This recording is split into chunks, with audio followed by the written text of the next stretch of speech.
This is a massive scandal. I mean, really, a very bad scandal indeed, and in one that's not really going to come off incredibly well for the former royal known as Prince Harry, the Duke of Sussex. Yes, all the main pages of the media can paint it as it's a terrible thing, etc., etc. But when you scratch away at any charity, the problem is, of course, that people's, failings start to come to the surface.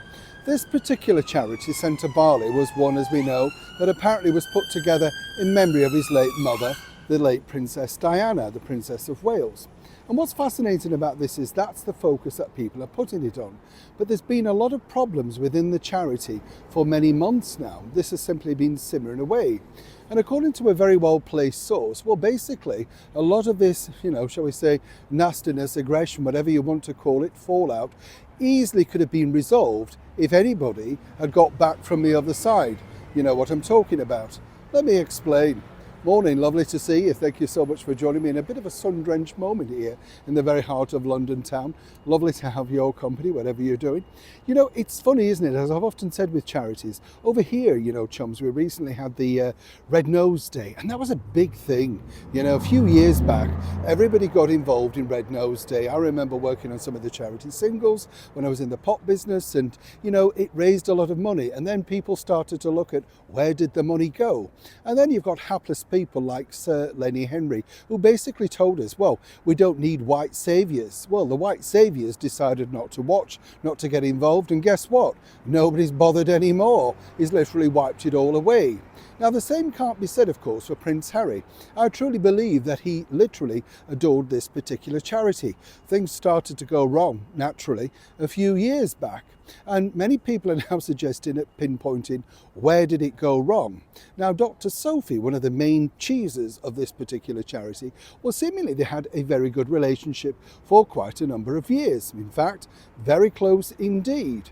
But as you saw on that particular polo match, which was a charitable event for that particular charity, you could see who wanted to be in charge, who was directing, and who was saying exactly who was standing next to who. You get the picture. That's right, Harry's wife, Meghan Markle. Now, according to a very close source, this was the bone of contention. You see, she really, Dr. Sophie, and as ever, I have to say, allegedly, felt that she was pushed out in the main directive of what was happening to the charity. And this is all going to come out in the next couple of days. But what's fascinating here is, you see, she just really wanted to deal with Harry. After all, that's what she dealt with previously. Suddenly, a little bit like the Invictus Games, Meghan's there. She's part of the team. Now, in defence of Harry, you can understand. Perhaps he wanted his wife there. Perhaps he required her presence there. Maybe he felt more comfortable. We know he's not as confident as perhaps we've always thought. But either way, this was proving to be something of a bone of contention.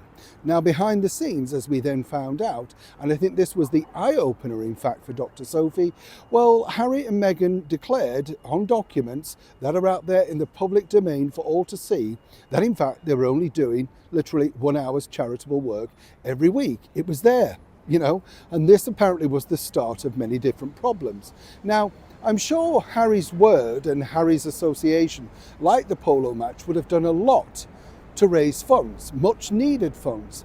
And actually it must have taken a big sort of, decision to be able to remove him away, albeit temporarily for now. He has things like the Well Child and Invictus, but charity was meant to be his thing, the Archwell Foundation, etc.